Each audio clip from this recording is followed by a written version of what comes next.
So I just wanted to show you something because this has really felt like a wacky month for me, and not just because of whatever's going on astrologically, but because I left my job and now I'm at another job part-time, like once a week, but sometimes covering for other shifts, and I filled in every gap in my life. I filled in every day on my calendar that I created on Canva and then printed myself. Okay, so there's a little Spiritpreneur hack for you, I guess, because we all like our calendars a different way, and honestly, it's free to make one on Canva and then just print it out whenever you need it. So I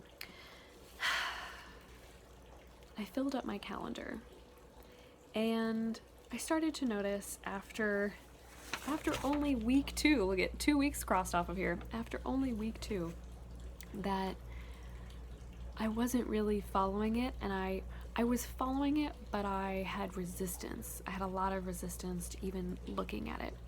And I mean, it makes sense, because after not having used calendars for a while, this is pretty busy. This is pretty busy for busy looking visually for a calendar that I for anything that I haven't used in a long time for planning things. It's pretty busy. And when you're planning, you know, the whole point is to simplify. The whole point of planning and organizing is to simplify and getting things in a way that helps you to show up more easily. And this felt like it was making me show up more difficultly. It was harder for me to show up when I looked at this page and was like, okay, this is happening today, but tomorrow and the next day and the next day and the next day. So I just flipped over my calendar and I started just writing down what failed. Isn't that fun when you assess yourself? I would say, as sarcastic as I'm being about what fun it is to assess yourself or to give yourself feedback or to criticize yourself in any way, I would say that it is essential. It is essential. It's essential. As an entrepreneur, and especially as somebody who is invested in the spiritual growth journey and personal growth, I need to see where I've been. I need to see when something isn't working and I know that something's not working, instead of just crumpling up and throwing it away like I wanted to. I have to see what went wrong. I have to know what went wrong. So I'm going to share what went wrong with you. Okay, so I wrote down what failed, and then the first thing that I wrote was overscheduling. And I put a little note there that said too close together, as in I scheduled a couple of events too close together, like just back to back. I mean, you know, if it were like gigs that I had to show up to, then it would be like something to propel me.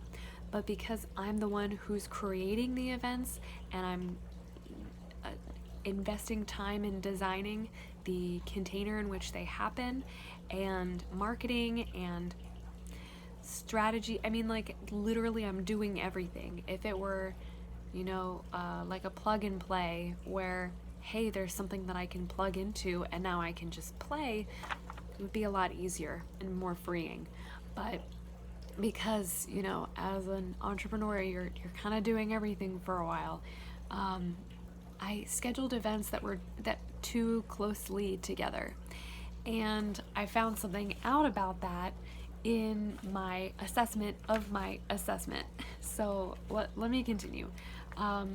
So what failed? Overscheduling was the first thing. Feeling like events were scheduled too close together, and then the next thing that I wrote was not enough confidence. Because I was feeling that, well, the reason that I scheduled everything so close together was because I didn't have enough confidence that one thing would do the trick, or that 2 things would do the trick. I scheduled like 5 things. I scheduled like 20 things. It goes from 5 to 20 very fast when you are unconfident.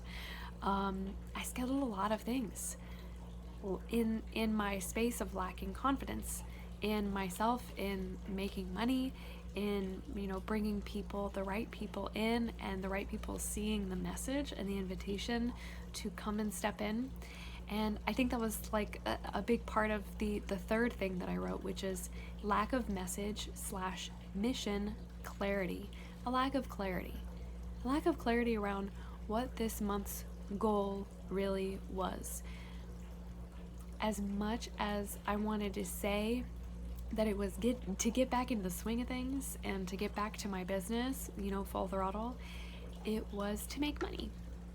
It was to prove myself immediately through the effectiveness of my organizing and planning.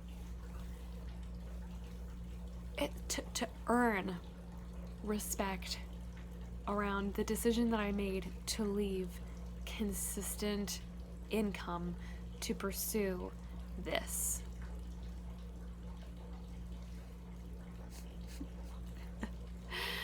It hurts. It really hurts to see myself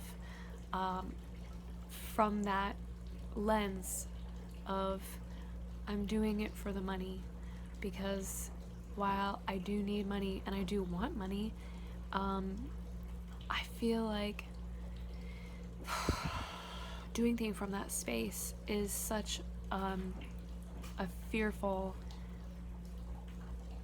chaotic, scarce energy. So I even wrote on here that the overscheduling and the putting events close together was a fear tactic.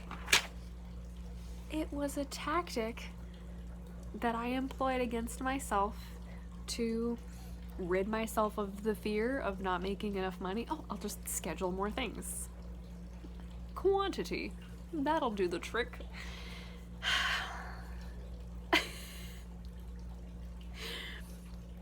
It was a mess. It turned out to be a mess. I didn't even show up for my new moon ritual event. I didn't announce it in the Vibrant Coven. There were a lot of things that I just didn't. And even now,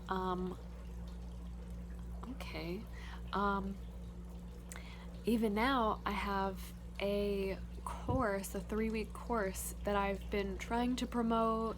I was trying to promote it while I was still working at my corporate job, and then I started re-promoting it again, changed the dates of when the course would start, and lost traction, lost my sense of self, lost confidence in the creation of something from the internally propelled enthusiasm to do it and to live in it. Because while I believe that unblocking your intuition is a really important thing to do for everybody, anybody and everybody, I think there's also something to be said for, is that something that I would pay money for? If me and the people that are on this journey are my ideal client, would I necessarily go and spend on that right now? No. So the other night, yesterday, I was hanging out with a friend that I've been co-working with, and she and I tapped into a lot of things, and when she left, I just started writing down all of these content ideas, and one of them is about trust issues. Ooh, trust issues. And I was like, ouch. And that sounds like something that I would invest in. That sounds like something that I would like to work through while I work with other people through it. That feels really good. That returns me to my mission into my message, which is that we are unified around doing this together and not just doing things in isolation, because you don't know anybody who's doing all of this inner work, this shadow work, this shadow love, this shadow play, the shadow laughter, the shadow healing, and making sure that what you're tapping into, I'm tapping into. What I'm tapping into, you're like collectively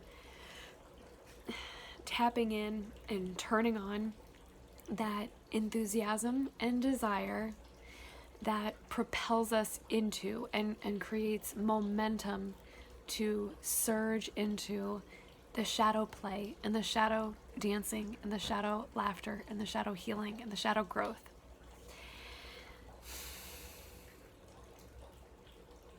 And I think I really, really needed this piece of shit and my criticism of it, my feedback to myself, to help me see it and to clarify what is really right for me and what is right for the way that I show up. Because showing up is how you get your message and your mission out there. Your message and your mission is really all you have as an entrepreneur.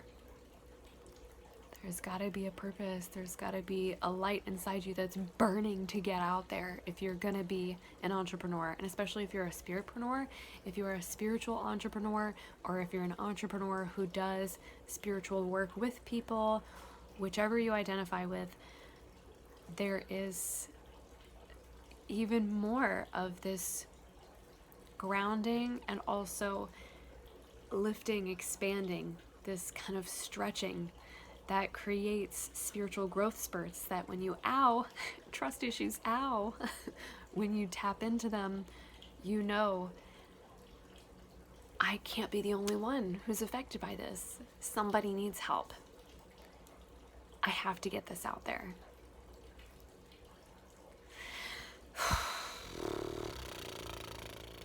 So that's where I'm at right now. I would love to hear where you're at on your journey and to get to know you a little bit more in this Spiritpreneur Portal. Thank you for joining me. I love you.